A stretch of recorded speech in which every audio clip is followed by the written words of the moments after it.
Hello बच्चों, welcome back to our channel Rajput study zero. तो बच्चों, आज की इस वीडियो में आप लोगों को क्लास 12th है जो कि है फिजिक्स के हम पूरी किताब के जो है बीआईएमपी क्वेश्चनों को बताएंगे जो आप सभी के बोर्ड एग्जाम 2025 के लिए बहुत ही इंपॉर्टेंट है। और 6 मार्च का आपका पेपर है। 6 मार्च को ये सभी जो है क्वेश्चन पूछे जा सकते हैं, इसलिए वीडियो को जो है इन तक देखिएगा और ये सभी क्वेश्चनों को तैयार कर लीजिएगा।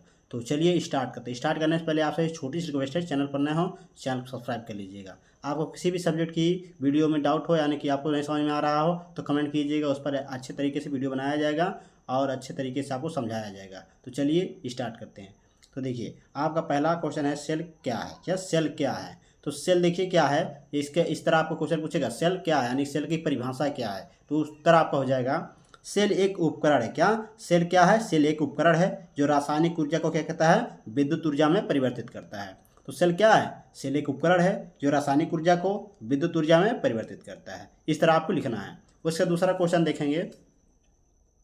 दूसरा क्वेश्चन आपका इंपॉर्टेंट जो है उसे देख लेते हैं। वैद्युत द्विध्रुव की परिभाषा लिखिए। क्या वैद्युत द्विध्रुव की परिभाषा लिखना है। तो उत्तर हो जाएगा, यदि समान परिमाण व विपरीत प्रकृति के दो आवेश अति अल्प दूरी पर स्थित हों तो जो है इस प्रकार का बना जो निकाय होगा वैद्युत द्विध्रुव कहलाता है। तो देखिए आपको हम चित्र के माध्यम से समझाते हैं। देखिए यहाँ पर देखिए चित्र दिया है आपको, यहाँ पर देखिए एक आप देखिए यदि समान परिमाण का मतलब देखिए आपका ये क्यू यानी आवेश जो आपका सेम है, यानी क्यू आपका सेम है, वह विपरीत प्रकृति यानी विपरीत प्रकृति यानी आपका जो है उल्टा प्रकृति, यानी कि देखिए यहाँ पर ये माइनस है, यहाँ पर ये प्लस, यानी कि ये ऋणात्मक या धनात्मक, यानी इसकी जो प्रकृति है, यानी कि प्रकृति जो है आपका धनात्मक है और ऋणात्मक, ये अलग अलग है। और आपका जो परिमाण है ये समान है। तो यही कह रहा है, यदि समान परिमाण व विपरीत प्रकृति के दो आवेश अति अल्प दूरी पर, यानी कि अति अल्प दूरी पर, यानी कि यहाँ से लेकर यहाँ तक की दूरी अल्प दूरी पर क्या है, स्थित हों, तो इसी प्रकार का जो बना निकाय, इस तरह जो बना निकाय है, इसी को हम वैद्युत द्विध्रुव कहते हैं। तो ये आपका वैद्युत द्विध्रुव की परिभाषा हो गई, बहुत ही इंपॉर्टेंट है। दूसरा नंबर क्वेश्चन। चलिए तीसरा नंबर क्वेश्चन देखते हैं। तीसरा नंबर क्वेश्चन आपका बहुत ज़्यादा इंपॉर्टेंट। देखिए तीसरा नंबर क्वेश्चन है, ट्रांसफार्मर किसे कहते हैं। क्या ट्रांसफार्मर किसे कहते हैं? बहुत ज़्यादा इंपॉर्टेंट है। तो उत्तर हो जाएगा, ट्रांसफार्मर वैद्युत का एक ऐसा साधन है। क्या जो ट्रांसफार्मर है वैद्युत का एक ऐसा साधन है जिसके द्वारा प्रत्यावर्ती वोल्टता को कम या ज़्यादा किया जा सकता है, एसी करंट जिसे कहते हैं। तो ये आपका ट्रांसफार्मर क्या है, एक ऐसा साधन है जिसके द्वारा प्रत्यावर्ती वोल्टता को कम या ज़्यादा किया जा सकता है। तो इस तरह आप इस क्वेश्चन को सॉल्व करने हैं, यानी कि इसको लिखना है। तो चलिए आप देखते हैं क्वेश्चन नंबर चौथे को। क्वेश्चन नंबर आपका 4 है, बहुत इंपॉर्टेंट है। समविभव पृष्ठ से क्या तात्पर्य है। क्या समविभव पृष्ठ से क्या तात्पर्य है, बहुत इंपॉर्टेंट है। देखिए उत्तर हो जाएगा, किसी वैद्युत क्षेत्र में, क्या किसी वैद्युत क्षेत्र में खींचा गया वह पृष्ठ जिस पर स्थित सभी बिंदुओं पर वैद्युत विभव बराबर हो, समविभव पृष्ठ कहलाता है। क्या किसी वैद्युत क्षेत्र में खींचा गया वह पृष्ठ जिस पर स्थित सभी बिंदुओं जो बिंदु होंगे उसके जो वैद्युत विभव होंगे वो बराबर होने चाहिए, उसी को हम समविभव पृष्ठ कहते हैं। तो ये क्वेश्चन नंबर चौथा बहुत इंपॉर्टेंट है। चलिए 5वां नंबर क्वेश्चन देखते हैं। 5वां नंबर क्वेश्चन है, संधारित्र की धारिता की परिभाषा लिखिए। क्या संधारित्र की धारिता की परिभाषा लिखना बहुत इंपॉर्टेंट है। चलिए देखते हैं। किसी संधारित्र की धारिता उसकी एक प्लेट को दिए गए आवेश तथा दोनों प्लेटों के बीच उत्पन्न विभवांतर के अनुपात के बराबर होती है। क्या जो संधारित्र है उसकी धारिता उसकी एक प्लेट को दिया गया जो आवेश होगा यानी Q और दोनों प्लेटों के बीच जो उत्पन्न होगा विभवांतर B, इन दोनों के क्या अनुपात के बराबर होता है। कौन? संधारित्र की धारिता। यानी कि सिंपल में समझ लिए आप, देखिए ये आपका आवेश और ये विभवांतर, इन दोनों के अनुपात यानी बटे को क्या कहते हैं, हम संधारित्र की धारिता कहते हैं। इसके बराबर में ये होगा। इतना आप आसान से समझ जाइए। तो ये क्वेश्चन नंबर 5वां था, बहुत इंपॉर्टेंट है। चलिए क्वेश्चन नंबर हम 6ठा देखते हैं। क्वेश्चन नंबर 6ठा बहुत इंपॉर्टेंट है। देखिए 1 नंबर में पूछेगा क्वेश्चन। तो क्वेश्चन है, वैद्युत द्विध्रुव की अक्षीय रेखा पर वैद्युत विभव की सूत्र लिखिए। वैद्युत विभव का जो व्यंजक सूत्र निकलता है उसी को लिखना है। तो देखिए वैद्युत द्विध्रुव की अक्षीय रेखा पर वैद्युत विभव का जो सूत्र होगा V बराबर 1/4πε0 के P/r²। इस पर देखिए डेरिवेशन करने के लिए आता है आपके बोर्ड एग्जाम में, तो इसको नोट जरूर तैयार कर लीजिएगा। आपको इसी चैनल पर इन सब का डेरिवेशन मिल जाएगा, जाकर देख लीजिएगा। उसके बाद चलिए हम देखते हैं क्वेश्चन नंबर 7वां। क्वेश्चन नंबर 7वां बहुत इंपॉर्टेंट है।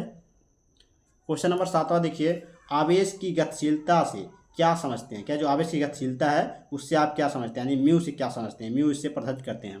देखिए हो जाएगा, किसी आवेश वाहक के अनुगमन वेग को हम BD से, तो BD तथा आरोपित वैद्युत क्षेत्र यानी कि E के अनुपात को उस आवेश वाहक की गतिशीलता कहते हैं। इसे हम म्यू से प्रदर्शित करते हैं। यानी कि जो आवेश वाहक का अनुगमन वेग है Vd और जो वैद्युत क्षेत्र है E, इस दोनों के अनुपात यानी बटे को क्या हम कहते हैं, आवेश वाहक की गतिशीलता कहते हैं, आवेश की गतिशीलता कहते हैं। इसे म्यू से हम दर्शाते हैं। क्या, इसे हम म्यू से दर्शाते हैं। यहाँ पर देखिए म्यू बराबर आपका Vd/E, ये आपका फार्मूला है Vd और E के, यानी कि आपका जो अनुगमन वेग है और ये वैद्युत क्षेत्र, इन दोनों के अनुपात यानी बटे को हम क्या कहते हैं, आवेश की गतिशीलता यानी म्यू, इसके बराबर म्यू होगा। ये आपका फार्मूला, इसे नोट्स के लिए। 8वां नंबर क्वेश्चन है आपका, बहुत इंपॉर्टेंट है। धारा मापी को वोल्ट मीटर में कैसे बदलते हैं, जो धारा मापी है उसको वोल्ट मीटर में कैसे बदलते हैं। तो देखिए धारा मापी के प्रतिरोध को बढ़ाकर धारा मापी को वोल्ट मीटर में बदला जाता है। यानी जो धारा मापी के प्रतिरोध है उसी को हम बढ़ा देते हैं, तभी आपका धारा मापी जो है वोल्ट मीटर में बदल जाता है। तो इस तरह आपको क्वेश्चन में लिखना है। क्वेश्चन नंबर आपका 8वां है, बहुत इंपॉर्टेंट है। चलिए क्वेश्चन नंबर हम देखते हैं 9वां।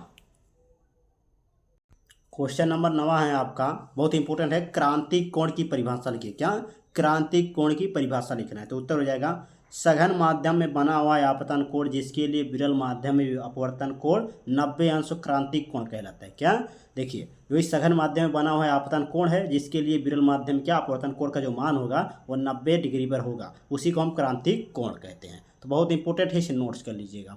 चलिए 10वां नंबर क्वेश्चन देखिए। 10वां नंबर क्वेश्चन है, दूरदर्शी के अभिदृश्यक का द्वारक बड़ा क्यों बनाया जाता है। दूरदर्शी के अभिदृश्यक होगा उसका द्वारक हम बड़ा क्यों बनाते हैं, तो ये पूछ रहा है। देखिए दूरदर्शी की विभेदन क्षमता तथा प्रतिबिंब की तीव्रता बढ़ाने के लिए इसके अभिदृश्यक का द्वारक बड़ा बनाया था। क्या, जो दूरदर्शी का विभेदन क्षमता है वो तथा प्रतिबिंब की जो तीव्रता है उसको जो बढ़ाने के लिए हम क्या करते हैं, अभिदृश्यक का द्वारक बढ़ाते हैं। जो अभिदृश्यक का द्वारक होगा उसे हम बड़ा बनाते हैं। तो यह क्वेश्चन नंबर 10वां था, बहुत ही इंपॉर्टेंट था, इसे नोट्स कर लीजिए। चलिए देखते हैं क्वेश्चन नंबर 11। क्वेश्चन नंबर आपका 11 है, बहुत इंपॉर्टेंट है। क्वेश्चन है आपका ऊंचाई तथा अपचाई ट्रांसफार्मर में अंतर। बहुत ही इंपॉर्टेंट है आपको। देखिए ऊंचाई और अपचाई ट्रांसफार्मर में अंतर बताना है, तो बहुत ज़्यादा इंपॉर्टेंट। 5 नंबर में आपके क्वेश्चन में पूछेगा या 3 नंबर में, तो देखिए बहुत इंपॉर्टेंट है। उत्तर देखिए हो जाएगा आपका, एक तरफ ऊंचाई ट्रांसफार्मर, एक तरफ आपका अपचाई ट्रांसफार्मर। तो देखिए एक तरफ आप ऊंचाई ट्रांसफार्मर पहला लिखिए, यह निम्न वोल्टता को उच्च वोल्टता में बदलता है।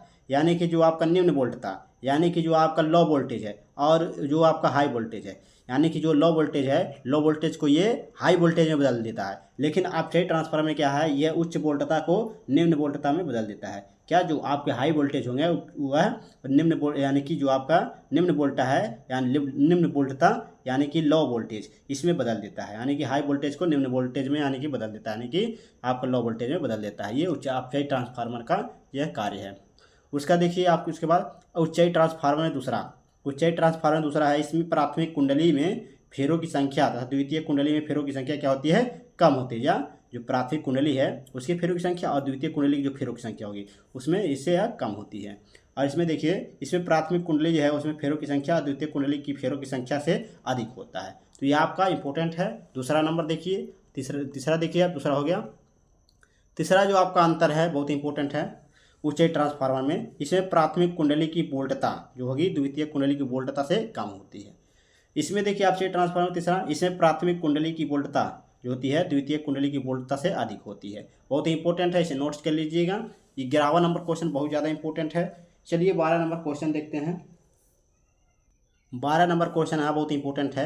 वैद्युत क्षेत्र की तीव्रता की परिभाषा, मात्रक व बीमा लिखिए। क्या, जो वैद्युत क्षेत्र की तीव्रता है उसका परिभाषा और मात्रक व बीमा लिखना है। तो उत्तर हो जाएगा यानी परिभाषा हो जाएगा वैद्युत क्षेत्र का, वैद्युत क्षेत्र में किसी बिंदु पर रखे धन परीक्षण आवेश पर लगने वाले बल की तीव्रता को वैद्युत क्षेत्र की तीव्रता कहते हैं। यानी E बराबर F/Q0, ये होता है वैद्युत क्षेत्र का फार्मूला।